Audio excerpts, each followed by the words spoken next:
Hi everyone, my name is Clarissa Moon, and I am here with director, actor, podcaster extraordinaire, Rob Lott. Hi. So how are you doing? What have you been doing during this quarantine? I do have my own podcast. It has taken on more of a full-time status.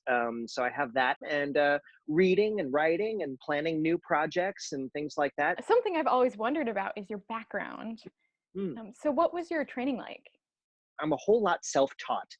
I remember watching television shows, and of course I grew up taping the Tony Awards, and I would watch those over and over and over again, and not watch them from an entertainment standpoint, but from an education standpoint. You're from Ohio, right? I am. I How am did from you Ohio. find yourself in the Orlando theme park performing life?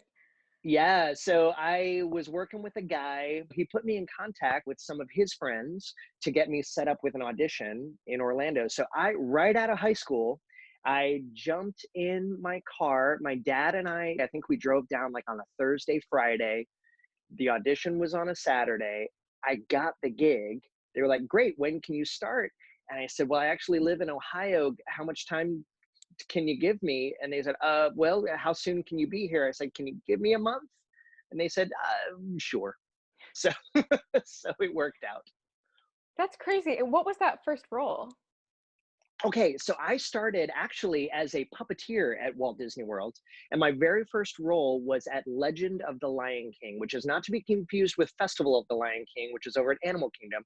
My show, Legend of the Lion King, was in Fantasyland, where Mickey's PhilharMagic is now. And again, talking earlier, I mentioned about emulating, I was a big fan of the Muppets. And so I watched all of the Muppet movies, favorite, of course, being Muppets Take Manhattan. So I worked on that show, and then I worked on Pocahontas and Her Forest Friends, where I was some of the Forest Friends, as well as Voyage of the Little Mermaid and Bear in the Big Blue House live on stage, where I played Pip and Pop. And then that went on to be Playhouse Disney live on stage. And then that became Disney Junior live on stage. And so I was part of all of that. So from puppeteer, how did you transition to the performing side? There was a SeaWorld in Ohio that I visited all the time. There was one particular role and job that I wanted to do so bad. And when SeaWorld Ohio closed, I was like, oh, my dreams were dashed, until I met this guy at the Pocahontas Green Room. And he goes, oh, yeah, that still exists. It's in Orlando. You should audition. And he actually set up an audition for me to go and do the pre-show for the Sea Lion and Otter show. And so that was kind of where I bridged the gap between being backstage and on stage. Then on top of that, I was getting together with some guys on Tuesday nights singing Barbershop Harmony. We heard of an audition for Hong Kong Disneyland was about to open, and they were looking for a group to be the Dapper Dans there. We were about a song and a half in, and the casting director was like, okay, stop.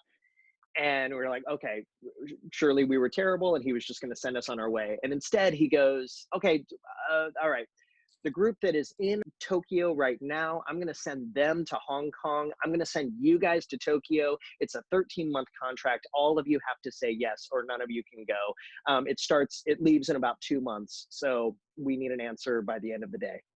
I saw that as an opportunity. And so I went and did that, singing with the Dockside Porters. That was where I think I first got my confidence to go, okay, I've been cast as part of this group, but it was also where I was able to begin to discover my style of performing. Coming back to Orlando, what roles do you do now? My main gig is at a dinner show at Disney's Fort Wilderness and Campground called the Hoop-de-Doo Musical Review. I sing lead with the Dapper Dans. Every now and then I will get the call to go over to Disney's Animal Kingdom and help out at Finding Nemo the Musical, where I play Marlin. And then, would you believe it, I was able to come back and play that role again at SeaWorld. And then every now and then I get to hang out with my buddy Crush over at Turtle Talk with Crush at Epcot. So it sounds like you've had some really great experiences here. What would you say would be like a pinch me moment in your career so far? Remember when I said that I was a big giant fan of the Muppets? A number of years ago, the Walt Disney Company purchased the Muppets. And so we started implementing the Muppets into a lot of the entertainment that was happening at Walt Disney World. Some of the Muppet performers came to kind of show us their style and how it's done. So right there in the room, it was me and Kermit and Miss Piggy. They had brought along some of their Miss Piggy extra puppets, as well as their Kermit the Frog extra puppets.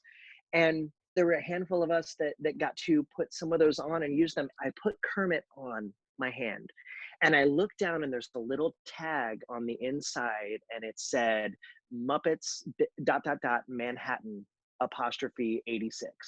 There is no denying the influence that Jim Henson had on my life growing up, and the fact that here I was kind of putting my hand where his hand was into this puppet that had been watched by billions of people.